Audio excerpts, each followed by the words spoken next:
Hello नमस्कार welcome everybody welcome to अवलोकन IAS. My name is Sudarshan Mishra.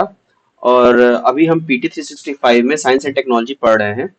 और अभी तक हमने देखा है स्पेस सेक्टर देख लिया हमने। लास्ट लेक्चर में स्पेस सेक्टर देखा था। उससे पहले हमने बायोटेक्नोलॉजी शुरू किया था, फिर नैनो टेक्नोलॉजी, और फिर साइंस में फिजिक्स और फिजिक्स का देख लिया था। फिर कंप्यूटर और आईटी से रिलेटेड चीजें देख ली थी, उससे रिलेटेड जो न्यूज़ थे। ठीक है, तो अब हम शुरू करेंगे हेल्थ किससे। तो शुरू करते हैं। टीवी, ट्यूबरक्लोसिस यानी टीबी, ये द हिंदू में काफी इसके बारे में न्यूज आए दिन छपते रहते हैं, तो इसके बारे में ही न्यूज है।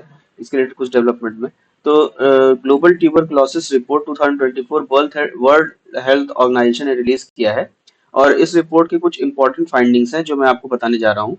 सबसे पहली बात, इंडिया 2023 में पूरे वर्ल्ड के टीबी बर्डन का 26% कंट्रीब्यूट करता है। ठीक है, ये काफी बड़ा नंबर है। और एक और शॉकिंग फैक्ट है ये कि इंडिया दुनिया भर में सबसे ज्यादा मल्टी ड्रग रेजिस्टेंट और रिफा रिफामेप्सिन और रेजिस्टेंट टीबी केसेस का बर्डन उठाता है। ठीक है,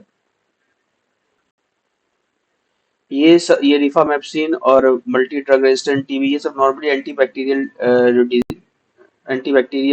एंटीबैक्टीरियल मेडिसिन खान के ओवरडोज वगैरह से होती हैं। ठीक है, तो हाँ, तो हम क्या कह रहे थे, तो अब टीबी के बारे में थोड़ा और समझते हैं। ये एक इन्फेक्शियस डिजीज है जो माइकोबैक्टीरियम ट्यूबरक्लोसिस बैक्टीरिया की वजह से होती है। और ये मोस्टली लंग्स को अफेक्ट करता है और इसे पल्मोनरी टीबी भी कहा जाता है ना। पर ये सिर्फ लंग्स तक ही सीमित नहीं होता है। ये एक्स्ट्रा पल्मोनरी टीबी भी होता है जो बॉडी के दूसरे ऑर्गन्स जैसे लिवर हुआ, गैस्ट्रोइंटेस्टाइनल ट्रैक्ट हुआ, उन सबको भी इफेक्ट करता है। टीबी एक इंसान से दूसरे इंसान तक हवा के माध्यम से फैलता है। जब एक इन्फेक्टेड पर्सन खांसता है या बोलता है या हंसता है या चीखता है, तो उससे भी टीबी फैल सकता है। ठीक, और इसे आइडेंटिफाई करने के लिए एक्सपर्ट एमटीबी, आरआईएफ अल्ट्रा और ट्रूनेट जैसे टेस्ट किए जाते हैं। ठीक, ये चीज आपको याद रखनी है कि इसको आइडेंटिफाई करने के लिए कौन से टेस्ट यूज किए जाते हैं। ठीक है, और किस बैक्टीरिया की वजह से होता है। और ध्यान रखना है कि बैक्टीरिया कौन से पैथोजन की वजह से होता है। पैथोजन मतलब उसमें बैक्टीरिया की वजह से होता है या वायरस है वगैरह। तो टीबी तो बैक्टीरिया की वजह से होता है, यहाँ मैंने बता दिया है, माइकोबैक्टीरियम ट्यूबरक्लोसिस। माइकोबैक्टीरियम ट्यूबरक्लोसिस नाम आपको याद रखना है, पैथोजन भी याद रखना है कि बैक्टीरिया है ये। ठीक है, और किस पोर्शन को इफेक्ट करता है। ये मैच द फॉलोइंग में करके पूछा जा सकता है अगर पूछेगा भी तो। और इससे ज्यादा इसमें या ड्रग रेजिस्टेंट टीबी वगैरह के बारे में थोड़ा सा पूछ सकता है, तो उसमें कुछ ज्यादा माथापच्ची करने वाली बात नहीं है, बस इतना ही आप याद रखो। ठीक है, और एक और बड़ी समस्या है ड्रग रेजिस्टेंट टीबी की, जो स्टैंडर्ड ड्रग्स का भी असर नहीं होने देती है। मतलब अगर ड्रग रेजिस्टेंट टीबी है आपको, तो टीबी के जो स्टैंडर्ड ड्रग्स भी होंगे वो भी असर नहीं करेगा, क्योंकि ड्रग रेजिस्टेंट है तो दवाई कुछ भी दोगे तो उसका रेजिस्टेंस ही तुरंत डेवलप होने लग जाएगा, तो फिर दवाई का असर कहाँ से होगा। ठीक है, और इंडिया के कुछ की इनिशिएटिव्स देख लेते हैं। इंडिया टीबी को एलिमिनेट करने के लिए कुछ मेजर इनिशिएटिव चलाता है, जैसे national tuberculosis elimination programme NTEP, इसका एक इम्पॉर्टेंट हिस्सा है। फिर ministry of health and family welfare ने एक नए बीपीएएलएम रेजिमेंट को अप्रूव किया है, जो 4 नए ड्रग से कॉम्बिनेशन है। एक है बेडिक्विलीन, फिर प्रीटोमेनिड, फिर लाइनाजोलिड और मॉक्सीफ्लॉक्सिन। मॉक्सीफ्लॉक्सिन, हाँ। इसके ट्रीटमेंट का ड्यूरेशन जो है 20 मंथ से घटाकर सिर्फ 6 महीने तक का कर दिया गया। मतलब ये जो ड्रग्स हैं, इससे जो ट्रीटमेंट का पहले नॉर्मली ड्यूरेशन रहता था कि 20 महीने का, लेकिन ये इस प्रोग्राम के बाद इस ड्रग्स के इस्तेमाल से ये जो ट्रीटमेंट का ड्यूरेशन 20 महीने से 6 महीने में हो गया है। ठीक है, फिर अगला इनिशिएटिव है प्रधानमंत्री टीबी मुक्त भारत अभियान। इसके माध्यम से पेशेंट सपोर्ट और कम्युनिटी इन्वॉल्वमेंट को बढ़ाया जा रहा है। फिर इसके बाद में फिर एक निक्षय पोषण योजना है, ये द हिंदू में बहुत आए दिन न्यूज में रहता है। निक्षय पोषण योजना, फिर टीबी मुक्त पंचायत इनिशिएटिव और निक्षय संपर्क भी इंपॉर्टेंट प्रोग्राम्स हैं। इसके बारे में थोड़ा आप देख लेना, गवर्नमेंट स्कीम से पढ़ाया जाएगा, उसमें बता दिया जाएगा आपको ये। ठीक है, फिर डब्ल्यूएचओ के कुछ इनिशिएटिव्स देख लेते हैं। डब्ल्यूएचओ की एंड टीबी स्ट्रेटजी का लक्ष्य है कि 2030 तक टीबी के इंसिडेंस को 80% और डेथ्स को 90% तक कम करना। ठीक है, मतलब वो डेथ्स जितनी टीबी से रिलेटेड होती है उसको 80% कम किया सके, इंसिडेंस सॉरी उसको 90% कम किया सके डेथ्स को, और टीबी होने के चांसेस को जो उसको 80% कम किया सके, ठीक है। साथ ही टीबी वैक्सीन एक्सेलेरेटर काउंसिल नए टीबी वैक्सीन की डेवलपमेंट और टेस्टिंग भी फैसिलिटेट करता है। ये एक टीबी वैक्सीन एक्सेलेरेटर, ये भी एक डब्ल्यूएचओ का इनिशिएटिव है, ठीक। इसके बाद फिर नेक्स्ट डिजीज पे आते हैं, मंकी पॉक्स, जिसको एमपॉक्स भी कहते हैं। डब्ल्यूएचओ ने मंकी पॉक्स आउटब्रेक को public health emergency of international concern declare किया है, ठीक है। PHEIC, public health emergency of international concern कब डिक्लेयर होता है, ठीक है। और ये और बाकी अभी जो कोविड जो आया था 2020 में, ठीक है, उसको भी डिक्लेयर किया गया था। तो उसमें क्या क्या क्राइटेरिया थे, किस क्राइटेरिया मीट करने पे डब्ल्यूएचओ डिक्लेयर करती है, ठीक है, कौन सा ऑर्गेनाइजेशन ये चीज डिक्लेयर करता है, ये सब चीजें आप याद रखना, ठीक है। और एक और बड़ी अपडेट ये है कि डब्ल्यूएचओ ने monkey pox in vitro diagnostic IVD kit को अपनी इमरजेंसी यूज लिस्टिंग ईवेल प्रोसीजर में शामिल किया है। और ये अनलाइसेंस्ड मेडिकल प्रोडक्ट का असेसमेंट और लिस्टिंग के लिए एक रिस्क बेस्ड प्रोसीजर है, ठीक है। ये उसके बाद फिर एमपॉक्स एक वायरल इलनेस है। एमपॉक्स होता क्या है, तो वो वायरल इलनेस है, ठीक है। इसका जो पैथोजन जो कॉज करता है इसे, वो वायरस होता है, ठीक। एक वायरल इलनेस है जो मंकी पॉक्स वायरस की वजह से होती है। और ये वायरस जीनस ऑर्थो वायरस का जो जीनस है वो ऑर्थोपॉक्स वायरस का एक मेंबर है, ठीक। और सबसे जरूरी बात यह है कि ये जूनोटिक डिजीज है। जूनोटिक का मतलब कि इंसानों और जानवरों के बीच में फैल सकता है, मतलब जानवर से इंसान के बीच में आ सकता है। कोविड भी एक जूनोटिक डिजीज, ठीक है। जूनोटिक डिजीज क्या होते हैं ये आपको पता रहना चाहिए। और ये मोस्टली सेंट्रल और वेस्टर्न अफ्रीका में पाई जाती है, ठीक है। एमपॉक्स वायरस के दो क्लेड्स हैं, एक है क्लेड 1 और दूसरा है क्लेड 2, ठीक है। और अच्छी बात ये है कि स्मॉल पॉक्स के लिए डेवलप्ड वैक्सीन और थेरापेटिक्स को कुछ केसेस में एमपॉक्स के लिए भी यूज किया जा सकता है, ठीक है। हाल ही में डब्ल्यूएचओ ने एमवीए बीएन वैक्सीन को भी प्री क्वालिफाई किया है। और एक नए स्टडी के मुताबिक एमपॉक्स वायरस जो है वो एक जीनोमिक अकॉर्डेंट टेक्निक का यूज करता है इवॉल्व होने के लिए और लोगों को इन्फेक्ट करने के लिए। आईसीएमआर ने इस वायरस को सीरो सर्वे के माध्यम से स्टडी किया है।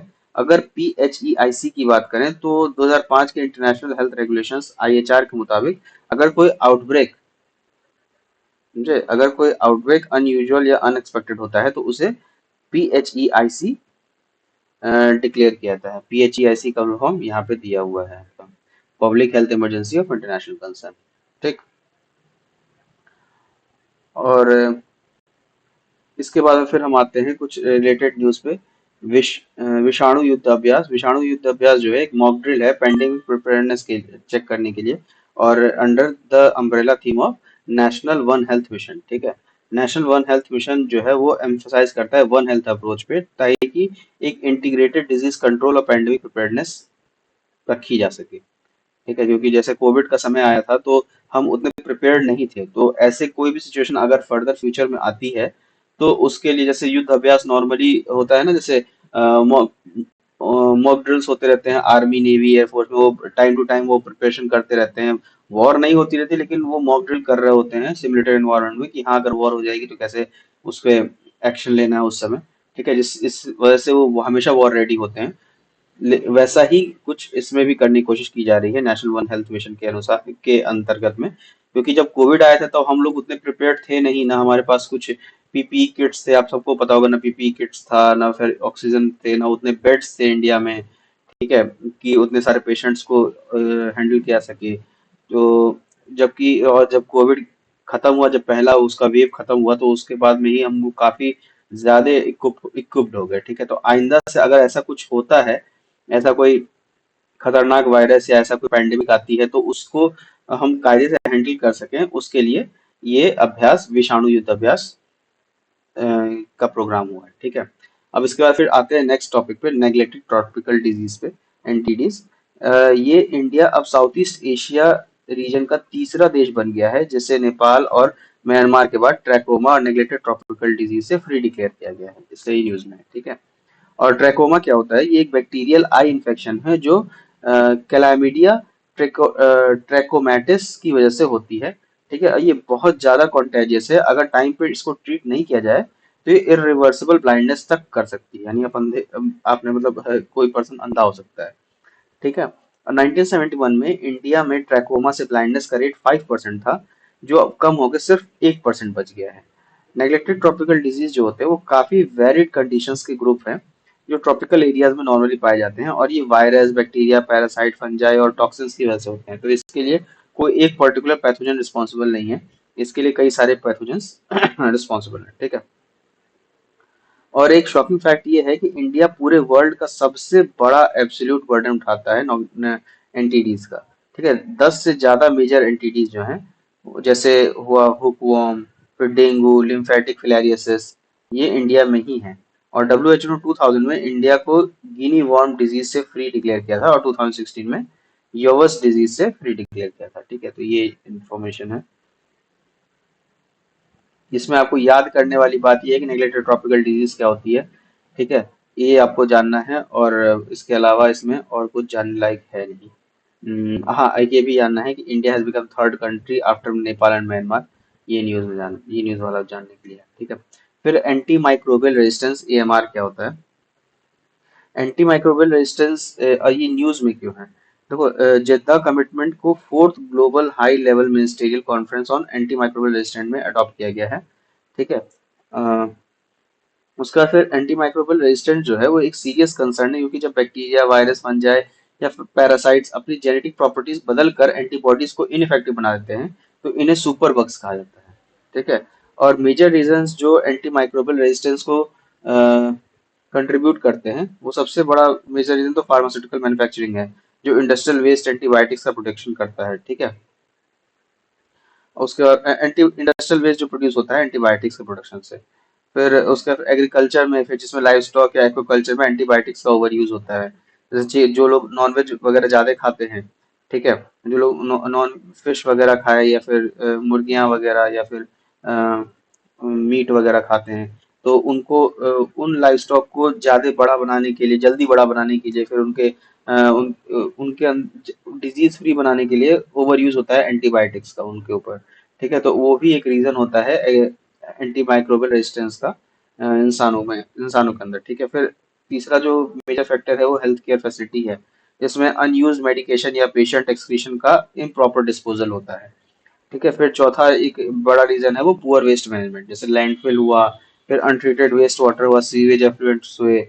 इसमें काफी मात्रा में एंटी बैक्टीरियल चीजें होती हैं, जिसकी वजह से वो बॉडी में जाती है, और बॉडी में एंटी माइक्रोबियल रेजिस्टेंस डेवलप होने लगता है। और उसके बाद में फिर हम आते हैं की इनिशिएटिव्स टेकन। इसके बाद ग्लोबल लेवल पे डब्ल्यूएचओ का गैप, यानी global action plan on AMR, यानी एंटी माइक्रोबियल रेजिस्टेंस, और glass global AMR surveillance system initiative चल रहा है। ठीक है। और इंडिया ने भी अभी national action plan on AMR 2017 में लॉन्च किया था, जो नेशनल सर्विलेंस और रेगुलेशंस पर ध्यान देता है। ठीक है। उसके बाद फिर एंटीबायोटिक्स के रेगुलेशन के बारे में जानते हैं थोड़ा। एंटीबायोटिक्स को रेगुलेट शेड्यूल एच और H1 के अंदर लिस्ट किया गया है, जिसमें ड्रग्स रूल्स 1945 के तहत इनका रेगुलेशन होता है। शेड्यूल एच और H1 क्या है। बहुत सारी मेडिसिन होती हैं, उनको अलग अलग शेड्यूल्स में कोई शेड्यूल एच की होती हैं, कोई शेड्यूल H1 की होती हैं, कोई शेड्यूल जी की होती हैं, कोई शेड्यूल अलग अलग अल्फाबेट्स के शेड्यूल्स होते हैं उनकी दिखाने के लिए कि वो किस कैटेगरी में वो मेडिसिन फॉल कर रही है। ठीक है। कौन से कुछ कुछ मेडिसिन होती हैं वो नॉर्मल शेड्यूल्स में होती है, जिसमें डॉक्टर की परमिशन नहीं लेनी होती है। कुछ कुछ मेडिसिन जैसे शेड्यूल एच की मेडिसिन हुई, शेड्यूल H1 और शेड्यूल जी वगैरह, इन सब की मेडिसिन जो हुई, इसके लिए डॉक्टर की परमिशन चाहिए होती है, ऐसे नहीं भाग सकते। इंडिया में तो खैर कोई भी मेडिसिन मिल जाती है, कोई भी कितना भी भाग लेता है, इसीलिए इंडिया में एएमआर के केसेस ज्यादा ही है। क्योंकि कुछ भी होता है, अगर आप लोगों ने ध्यान दिया होगा, गांव वगैरह में भी कोई भी होता है तो सबसे पहले वही कहता है कि एक एंटीबैक्टीरियल ले लो, कोई कुछ मतलब नॉर्मली वो तुरंत खा लेते हैं लोग। तो इस वजह से इंडिया में इसका एक ये भी बड़ा रीजन है कि एंटी माइक्रोबियल रेजिस्टेंस ज्यादा बढ़ रहा है। ठीक है। एक और इसके बाद इम्पोर्टेंट इनिशिएटिव है ऑपरेशन अमृत, जो केरला गवर्नमेंट ने लॉन्च किया है, और इसका एम है एंटी माइक्रोबियल रेजिस्टेंस के अगेंस्ट फाइट करना। ठीक है। साथ ही इंडिया ने पहले इंडिजिनियस एंटीबायोटिक नेफेथ्रोमाइसिन लॉन्च किया है। ठीक है, फॉर जो रेजिस्टेंट इन्फेक्शंस के अगेंस्ट काफी इफेक्टिव हो सकता है। उसके बाद में हम बात करते हैं डिबियोसिस के बारे में। ठीक है, डिबियोसिस की बात करें तो इरेशनल यूज ऑफ एंटीबायोटिक का गट माइक्रोबायोम पर नेगेटिव इफेक्ट हो सकता है, और ये माइक्रोबियल स्पीसीज जो के इम्बैलेंस और माइक्रोबियल डाइवर्सिटी के रिडक्शन का रीजन बनता है। ठीक है, जिसकी वजह से बेनिफिशियल बैक्टीरिया काफी मिनिमाइज हो जाते हैं और हार्मफुल बैक्टीरिया बढ़ जाते हैं। ठीक है, तो यही है आपका डायबायोसिस। उसके बाद में फिर अब बढ़ते हैं अगली न्यूज की तरफ। अगला डिजीज जो है एवियन इन्फ्लुएंजा। सबसे पहले बात करते हैं एवियन इन्फ्लुएंजा यानी बर्ड फ्लू के बारे में। ठीक है, ये एक ऐसी बीमारी है जो अब तक 300 मिलियन से ज्यादा बर्ड्स के डेथ का रीजन बन चुकी है। और एवियन इन्फ्लुएंजा एक डिजीज है जो इन्फ्लुएंजा ए वायरस के इन्फेक्शन की वजह से होती है। ठीक है, और ये वायरस दो मेजर प्रोटीन्स के बेसिस पे डिवाइड किया गया है इसको। एक है हेमाग्लूटिन एच, और दूसरा है न्यूरामिनिडेज एन। ठीक है, जिसको शॉर्ट फॉर्म में एन से रिप्रेजेंट किया गया इसमें। ठीक है, एच और एन प्रोटीन जो हैं सिलैलिक एसिड के साथ इंटरेक्ट करते हैं, जो वायरस अटैचमेंट के लिए रिस्पॉन्सिबल होता है। बर्ड्स में अब तक 16 एच और 9 एन सबटाइप्स आइडेंटिफाई किए गए हैं, और कुछ और सबटाइप जैसे H17N10 और H18N11 बैट्स में पाए गए हैं। ठीक है, इन वायरस का जो क्लासिफिकेशन के बेसिस पर लो पैथोजेनिक एवियन इन्फ्लुएंजा LPAI और highly pathogenic avian influenza HPAI viruses में डिवाइड किया गया है। ठीक है, एग्जाम्पल के लिए समझे तो H5N1 आप लोगों ने काफी नाम सुना होगा, तो वो एक हाईली पैथोजेनिक वायरस है। ठीक है, इसके बाद बात करते हैं जिका वायरस की। हेल्थ मिनिस्ट्री ने स्टेट गवर्नमेंट को जिका वायरस स्प्रेड होने के लिए, जितने भी स्टेट गवर्नमेंट्स हैं जिका वायरस स्प्रेड होने के लिए रोकने के लिए एडवाइजरी इशू की है, इसलिए ये न्यूज में है जिका वायरस। और जिका वायरस है क्या? तो ये प्राइमरीली एडीज इजिप्टी मॉस्किटो के बाइट से ट्रांसमिट होता है। जिका वायरस फैटल नहीं हो सकता, फैटल मतलब which can lead to death. ठीक है, फैटल नहीं हो सकता, लेकिन प्रेग्नेंट वुमेन के केसेस में माइक्रोसेफेली कॉज करता है, जिसमें बेबीज का हेड का जो साइज होता है वो छोटा हो जाता है। माइक्रोसेफेली में क्या होता है कि जैसे मान लो अगर एडीज इजिप्टी मॉस्किटो ने किसी प्रेग्नेंट लेडी को काट लिया, ठीक है, तो चांसेस है कि उसके बच्चा का जो हेड का साइज होगा नॉर्मल हेड साइज से बहुत छोटा होगा। ठीक है, और इस वायरस की वजह से गुलियन बेरे सिंड्रोम और न्यूरोपैथी मेलिएटिस जैसे न्यूरोलॉजिकल कॉम्प्लिकेशंस भी हो सकते हैं। इसके डिटेक्शन के लिए reverse transcriptase polymerase chain reaction RT-PCR का यूज होता है। RT-PCR आपने नाम सुना होगा कोविड के टाइम में। ठीक है, जो एक इनएक्सपेंसिव टेक्निक है और टारगेट जीन्स के एक्सप्रेशन लेवल डिटरमाइन करने के लिए इसका यूज होता है। ठीक है, और इसका कोई वैक्सीन और मेडिसिन नहीं है इसको प्रिवेंशन के लिए। इसके बाद में फिर हम नेक्स्ट बात करते हैं चांदीपुरा वायरस की। चांदीपुरा वायरस के बारे में WHO ने वार्न किया है कि इस वायरस का इन्फेक्शन जो है उसका आउटब्रेक इंडिया में लास्ट 20 इयर्स का सबसे बड़ा आउटब्रेक हो सकता है। इस वायरस को चांदीपुरा वेसिक्यूलो वायरस भी कहा जाता है, CHPV भी कहा जाता है, जो रहबोडो विराइडेई फैमिली का एक RNA वायरस है। ठीक है, और ये mainly acute encephalitis syndrome AES cause करता है, जो वेस्टर्न सेंट्रल और सदर्न इंडिया में आउटब्रेक्स के फॉर्म में देखा गया है। ठीक है, और इसका ट्रांसमिशन जो है सैंड फ्लाइज, मस्कीटोज और टिक्स के थ्रू होता है। और सिम्टम्स में इसके जो फिर सिम्टम्स होते हैं वो फीवर होता है, वॉमिटिंग होता है, लूज मोशन होता है और हेडेक भी शामिल है। ठीक, और इस वायरस का भी कोई एंटीवायरल ट्रीटमेंट या वैक्सीन अवेलेबल नहीं है। इसके बाद हम बात करते हैं फिक्स डोज कॉम्बिनेशन ड्रग्स की। ये इसलिए न्यूज में क्यों है? Ministry of health and family welfare ने 156 फिक्स डोज कॉम्बिनेशन मेडिसिन की मैन्युफैक्चरिंग, सेल और डिस्ट्रीब्यूशन को प्रोहिबिट की है। फिक्स डोज ड्रग्स क्या होते हैं? फिक्स डोज कॉम्बिनेशन ड्रग्स जो वो होते हैं जो दो या दो से ज्यादा एक्टिव इंग्रेडिएंट्स कंबाइन करके बनाए जाते हैं, और इन्हें कॉकटेल ड्रग्स भी कहा जाता है। ठीक है, कॉकटेल नाम से आप थोड़ा रिलेट कर पाओगे इसको। फिर FDC का एक मेजर एडवांटेज ये है कि इनका जो फार्मा को काइनेटिक एडवांटेज होता है, वो ड्रग्स के एब्जॉर्प्शन, डिस्ट्रीब्यूशन और मेटाबॉलिज्म और एक्सक्रीशन को रेगुलेट करता है। ठीक है, लेकिन कुछ इश्यूज भी हैं, जैसे इंडिविजुअल डोज का फ्लेक्सिबिलिटी का लैक और बैंड FDCs के इलीगल एसेस, जो हेल्थ के लिए हैजार्डस हो सकते हैं। ठीक है, और इंडिया में जो है ड्रग्स रेगुलेशन देख लेते हैं। इंडिया का जो ड्रग्स रेगुलेशन है वो central drugs standard control organisation CDSCO एक प्राइमरी रेगुलेटरी बॉडी है जो ड्रग्स, मेडिकल डिवाइसेस और कॉस्मेटिक्स की क्वालिटी, सेफ्टी और एफिकेसी रेगुलेट करती है। ये भी काफी न्यूज में था कोविड के टाइम में। और इसके अलावा जो स्टेट में है, state drug regulatory authority, SDRA, ये भी मैन्युफैक्चरिंग एस्टेब्लिशमेंट और स्पूरियस ड्रग की लाइसेंसिंग और सर्विलेंस का काम करती है। ठीक है। सॉरी। इसके अलावा एक और इम्पोर्टेंट बॉडी है नेशनल फार्मास्यूटिकल प्राइसिंग अथॉरिटी, नेप्पा। ये ड्रग प्राइसेस को रेगुलेट करती है और ड्रग प्राइसेस कंट्रोल ऑर्डर 2013 को एनफोर्स करती है। इसका ये काम है। ठीक है, इसका ये रोल है। और ये अटैच्ड है ministry of chemical and fertiliser से। ठीक है। दवाई वाली चीजें जो है वो ministry of chemicals and fertiliser से ज्यादातर आप ध्यान रखो कि ऐसे अटैच रहेंगी। ठीक है। उसके बाद में फिर अब नेक्स्ट पे आते हैं हम, जीनो ट्रांसप्लांटेशन। ये क्या होता है? ये फर्स्ट जेन, ये न्यूज में पहले क्यों है, देख पहले ये तो जानते हैं कि क्योंकि पहली जेनेटिकली मॉडिफाइड पिग की किडनी ट्रांसप्लांट रिसिपिएंट की डेथ अभी रिसेंटली मेडिकल इवेंट में थी। तो ये इसलिए हेडलाइंस बनी, इसीलिए हम इसको पढ़ रहे हैं आज।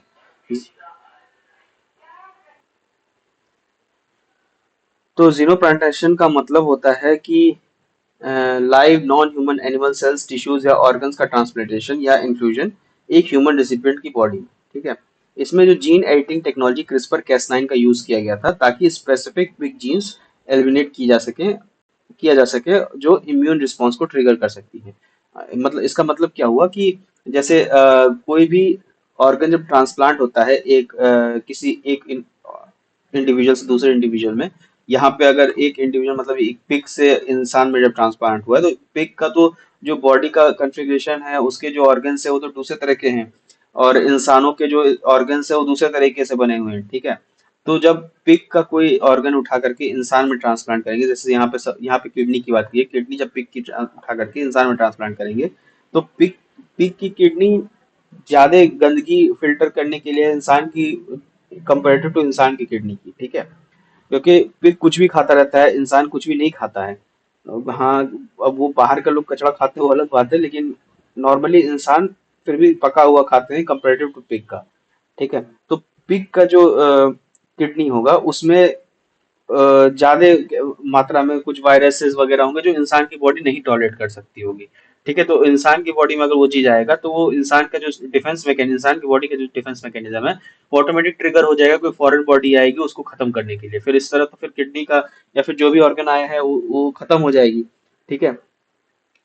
तो उस चीज को तो वो जीन्स एलिमिनेट कर दिए गए हैं पहले ही जीन एडिटिंग टेक्नोलॉजी CRISPR-Cas9 से, जो इंसान में जाने के बाद इंसान के सेल्फ डिफेंस मैकेनिज्म को ट्रिगर कर पाए। ठीक है। तो वही उसी के लिए जीन एडिटिंग टेक्नोलॉजी का इस्तेमाल किया गया था, वही चीज हटाने के लिए CRISPR-Cas9। और मैंने फर्स्ट लेक्चर में आपको समझाया था बायोटेक्नोलॉजी वाले लेक्चर में कि CRISPR-Cas9 का यूज कैसे होता है। वो मॉलिक्यूलर सीजर्स की तरह काम करते हैं। Cas9 प्रोटीन होता है जो मॉलिक्यूलर सीजर्स की तरह काम करती है, और क्रिस्पर टेक्नोलॉजी होती है जो जिसका यूज करके ये जीन एडिटिंग का काम किया जाता है। ठीक है। फिर अब जीनो ट्रांसप्लांटेशन का मेजर बेनिफिट ये है कि ये लाइफ थ्रेटनिंग डिजीज वाले पेशेंट्स के लिए एक अल्टरनेटिव ऑर्गन सप्लाई प्रोवाइड करता है, और ट्रांसप्लांटेबल ऑर्गन की स्टोरेज को भी शॉर्टेज को भी रिड्यूस करता है। ठीक है। लेकिन कुछ कंसर्न्स भी हैं, जैसे हाई ऑर्गन रिजेक्शन रेट होता है इसका। ठीक है। जैसे अभी एक पेशेंट की डेथ हो गई ये जीनो ट्रांसप्लांटेशन की वजह से। ठीक है। लेकिन एक ये बड़ा कंसर्न हो गया। ठीक है। और इसमें इन्फेक्शन का रिस्क जो होता है वो एनिमल ऑर्गन्स के ट्रांसप्लांट के साथ एसोसिएटेड होता है, वो उससे इन्फेक्शन होने के ज्यादा चांसेस रहते हैं। ठीक है। अगर फ्रेमवर्क की बात करें तो इंडिया में ऑर्गन ट्रांसप्लांटेशन का फ्रेमवर्क मैं एक बार दिखाता हूँ। हाँ। अगर ऑर्गन ट्रांसप्लांटेशन के लिए transplantation of human organs and tissues act Thotta 1994 applicable है, जिसमें नोटो और रीजनल स्टेट लेवल बॉडीज का एक 3 टायर स्ट्रक्चर स्टैब्लिश किया गया है। ठीक है।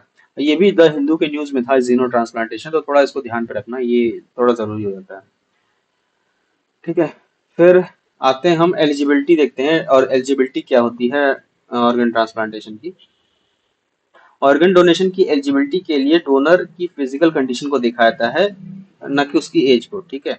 लेकिन डोनर का लिविंग या डिसीज होना मैटर करता है। अगर डिसीज डोनर के केस में फैमिली की कंसेंट रिक्वायर होती है, और लिविंग ओनर के केस में लोग सामने से ही खुद ही डोनेट कर देते हैं। ठीक है। अब इसके बाद हम बात करते हैं ट्रांस फैट एलिमिनेशन की। ये क्या होता है? देखो, और इसमें ये न्यूज में क्यों है? तो डब्ल्यू एच ओ ने फिफ्थ माइलस्टोन रिपोर्ट पब्लिश की है, जो 2018 से लेकर 2023 के global trans fat elimination progress को हाईलाइट करती है। ट्रांस फैट्स क्या होते हैं? अनसेचुरेटेड फैटी एसिड्स होते हैं जो हाइड्रोजन के सेचुरेशन से पार्शियली मॉडिफाई किए जाते हैं। ये सबसे डेंजरस फैट टाइप माना जाता है, ट्रांस फैट। ठीक है। ट्रांस फैट दो तरह के होते हैं, एक नेचुरल हो गया और एक आर्टिफिशियल हो गया। नेचुरल ट्रांस फैट जो है मेनली रूमिनेंट्स और ट्रांस फैट होते हैं जो मीट और डेयरी प्रोडक्ट्स में पाए जाते हैं, और ये हार्मफुल नहीं होते। लेकिन आर्टिफिशियल ट्रांस फैट्स जो होते हैं, जो इंडस्ट्रियल प्रोसेस से बनाए जाते हैं, ये हेल्थ के लिए बहुत ज्यादा रिस्की होते हैं, बहुत ज्यादा हार्मफुल होते हैं। ठीक है। और इंडस्ट्रियल ट्रांसफैट्स का मेजर सोर्स बताऊं तो मेजर सोर्स कुछ प्रोसेस्ड फूड होते हैं। ठीक है। और इनका ट्रांसफैट कंसंट्रेशन 25 से 45% तक हो सकता है, मतलब बहुत हाई परसेंटेज है। ठीक है। और इनका कोई न्यूट्रिशन बेनिफिट नहीं होता, इसलिए प्रोसेस्ड फूड में इनका यूज कम से कम करना चाहिए। इसलिए ठीक है। और प्रोसेस्ड फूड जैसे हम लोग बाहर का खाते हैं ना, तो ज्यादातर चीजें बाहर की जो चीजें होती है प्रोसेस्ड फूड ही होती हैं। इसलिए डॉक्टर्स भी कहते हैं बाहर की चीजें कम खाओ, घर में चीजें ज्यादा बना के खाओ। बाहर खाना है तो रॉ जो मिल सके वो रॉ ही खाना चाहिए, कुक्ड नहीं खाना चाहिए।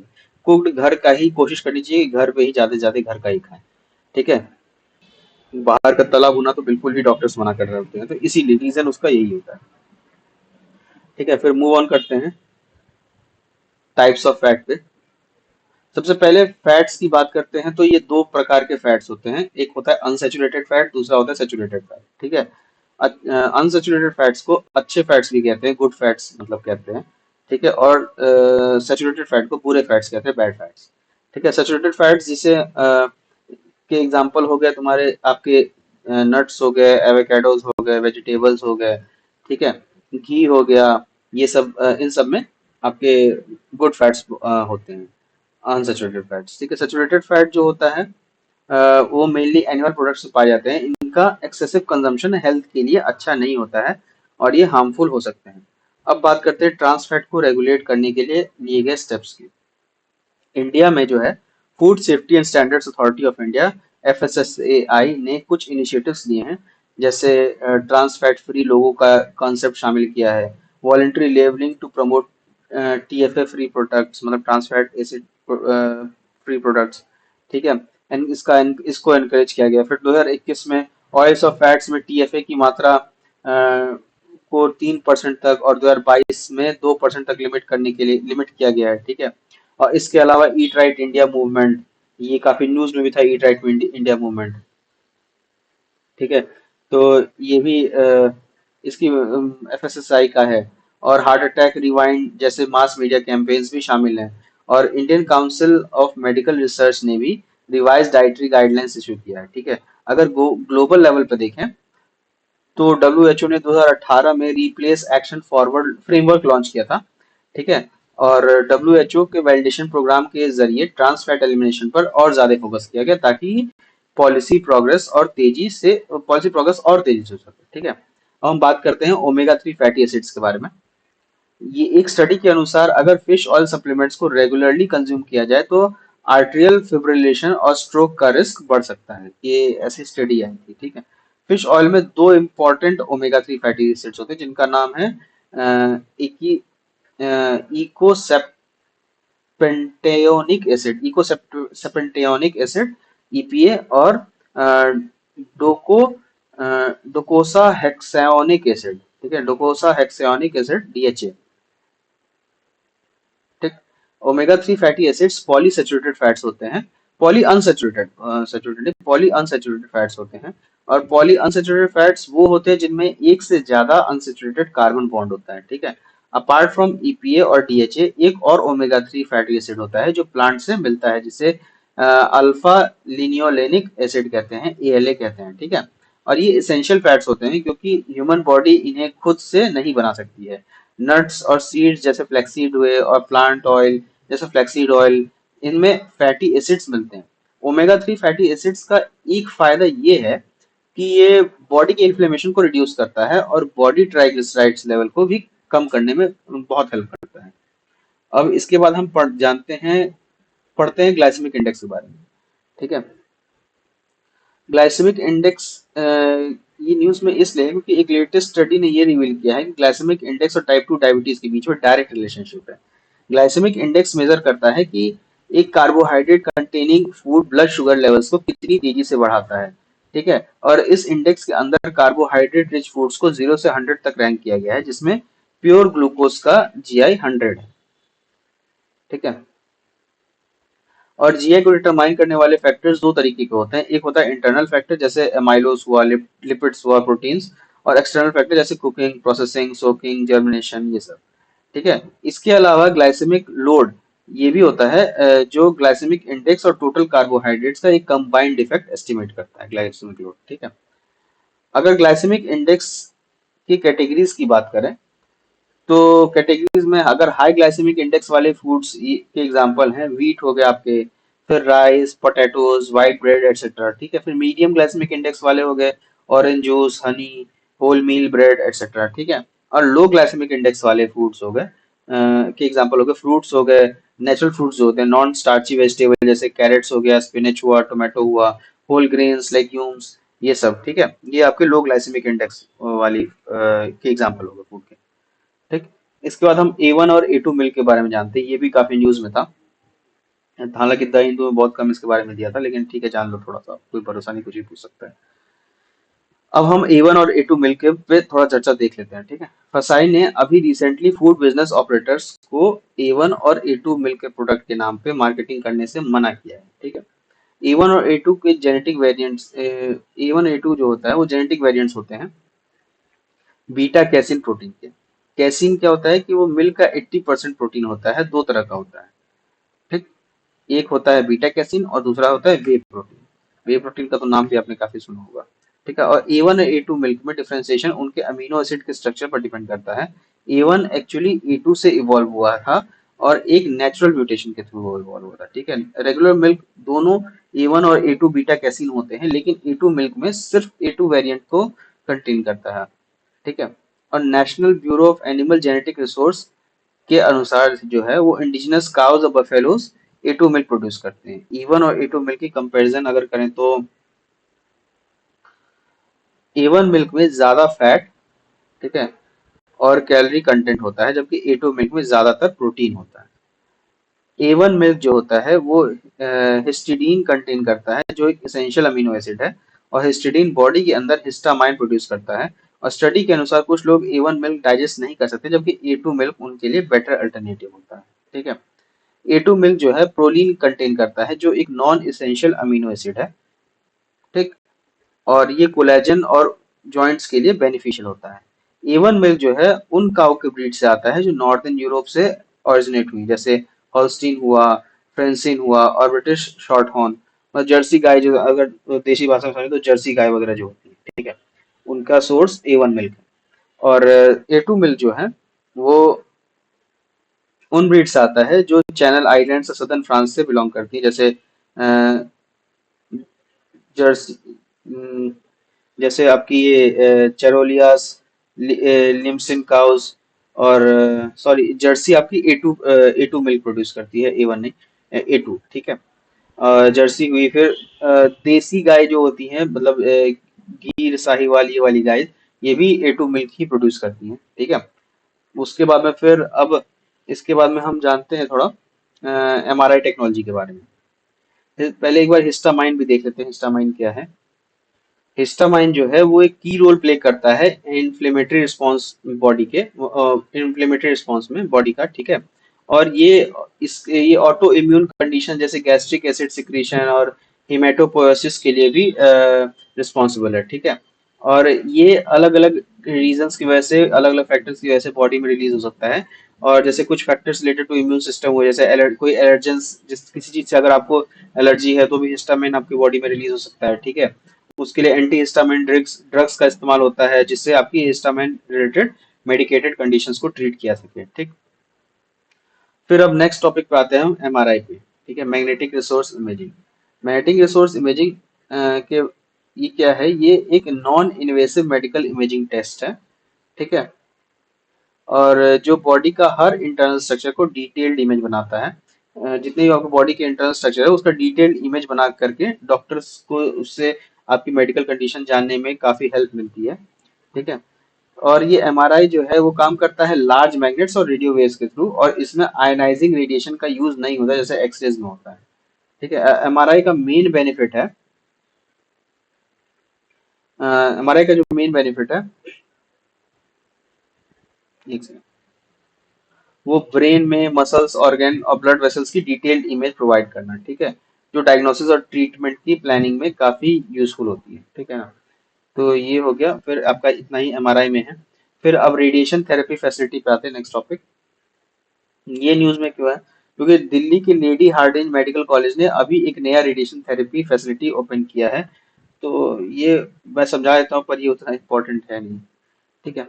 तो रेडिएशन थेरेपी यानी रेडियोथेरेपी एक कैंसर ट्रीटमेंट का तरीका है जिसमें आयोनाइजिंग रेडिएशन जैसे एक्स रेज, गामा रेज और हाई एनर्जी इलेक्ट्रॉन्स यूज किए जाते हैं ताकि कैंसेरियस सेल को मारा जा सके। ठीक है। और ये एक highly effective well establish treatment है जो ब्रेन, ब्रेस्ट, सर्वाइकल कैंसर जैसे कंडीशंस में भी काफी हेल्पफुल होता है। और इसके पोटेंशियल साइड इफेक्ट्स भी हैं जैसे फटीग, मतलब दर्द होना, फिर nausea, hair loss, loss of appetite यानी भूख का कम होना। ठीक है, ये सब भी हो सकता है इसमें। फिर प्रोटॉन थेरेपी के बारे में जानते हैं। प्रोटॉन थेरेपी क्या है? प्रोटॉन थेरेपी एक एडवांस्ड और हाईली प्रिसाइज रेडिएशन ट्रीटमेंट है जो सेल्स को इफेक्टिवली टारगेट करता है। ठीक है। अब थोड़ा कंपैरिजन देख लेते हैं ट्रेडिशनल रेडियोथेरेपी और प्रोटॉन थेरेपी के बारे में।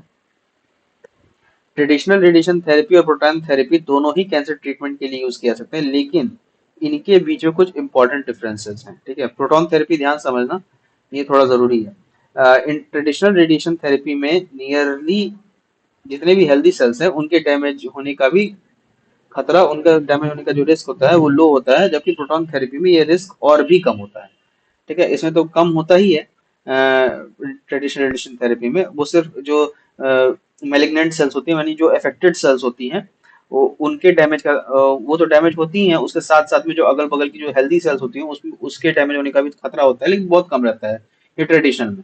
लेकिन प्रोटॉन थेरेपी में ये और भी ज्यादा कम हो जाता है। ठीक है। जैसे सपोज अगर नॉर्मल रेडिएशन, ट्रेडिशनल रेडिएशन में अगर 100 सेल्स डैमेज हो रही है तो प्रोटॉन थेरेपी में हो सकता है कि वो सिर्फ 50 सेल्स डैमेज हो या 60 सेल्स ही डैमेज हो।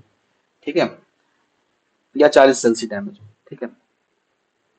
फिर उसका फिर दूसरा जो इसका डिफरेंस है कि ट्रेडिशनल रेडिएशन थेरेपी जो है सेंसिटिव ऑर्गन जैसे आईज, ब्रेन और स्पाइन के पास ट्रीटमेंट के लिए सूटेबल नहीं होता है, जबकि प्रोटॉन थेरेपी ऐसे सेंसिटिव ऑर्गन्स के पास भी ट्रीटमेंट के लिए सूटेबल होता है, क्योंकि जो डैमेज का खतरा होता है वो थोड़ा कम होता है इसलिए। ठीक है।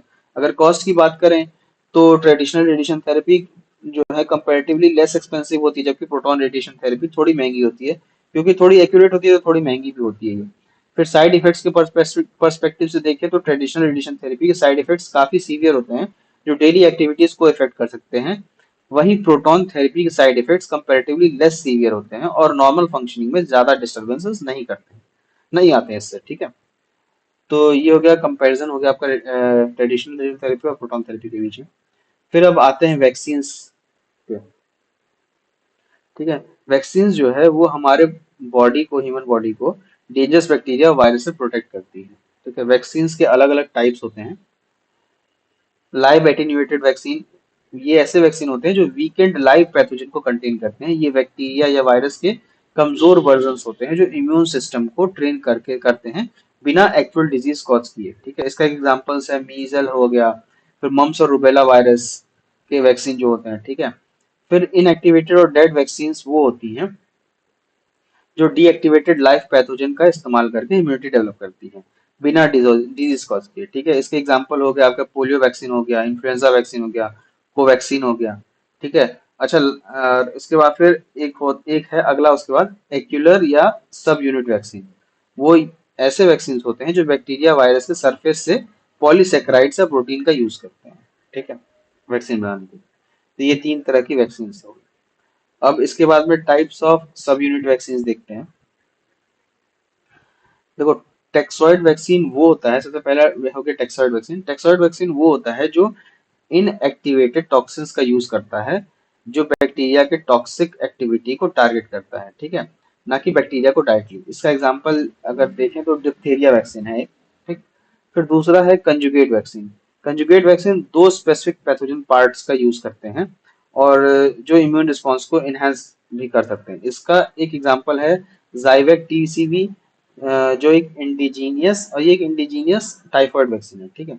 फिर उसके बाद आता है रिकॉम्बिनेंट वैक्सीन। ये एक छोटी डीएनए पीस का यूज करता है जो डिजीज कॉजिंग बैक्टीरिया या वायरस से आता है ना। और इसका एग्जांपल लें तो हेपेटाइटिस बी के वैक्सीन हो गया, फिर एचपीवी वैक्सीन हो गया और कोविशील्ड वैक्सीन हो गया, ठीक। फिर डीएनए आरएनए एक जेनेटिक मटेरियल का यूज करते हैं। डीएनए आरएनए वैक्सीन ये एक जेनेटिक मटेरियल का यूज करते हैं, जो या तो डीएनए होता है या तो आरएनए होता है, और जो पैथोजेनिक बैक्टीरिया वायरस से आता है, ठीक है, उनके डीएनए आरएनए होते हैं। और ये जेनेटिक मटेरियल ह्यूमन सेल्स के अंदर इंट्रोड्यूस किया जाता है। इसका एक पॉपुलर एग्जांपल है एचआईवी वैक्सीन, ठीक। फिर हम नेक्स्ट टॉपिक पे आते हैं, एमआरएनए वैक्सीन। एमआरएनए वैक्सीन क्या होती है? दुनिया का पहला एमआरएनए, ये और ये न्यूज में क्यों है? ये न्यूज में इसलिए है पहले कि दुनिया का पहला एमआरएनए बेस्ड कैंसर वैक्सीन का ट्रायल यूरोप में शुरू हुआ है। और वैक्सीन BNT 116 मतलब 116 का design non small cell lung cancer के ट्रीटमेंट करने के लिए किया गया है, ठीक है। अब हम जानेंगे थोड़ा ये एमआरएनए वैक्सीन काम कैसे करता है, इनका वर्किंग मैकेनिज्म। तो एमआरएनए वैक्सीन एक छोटी सी एमआरएनए पीस को इंट्रोड्यूस करता है जो वायरल प्रोटीन से मैच करती है, ठीक है। और ये वायरल प्रोटीन जो है ये ज्यादातर वायरस के आउटर सरफेस का एक छोटा सा पार्ट होती है। और ये एमआरएनए सेल्स को एक्टिवेट करती हैं ताकि वो वायरल प्रोटीन को क्रिएट कर सकें, और इससे इम्यून सिस्टम एंटीबॉडीज बना लेती हैं और बॉडी की इम्यूनिटी बूस्ट कर देती है, ठीक है।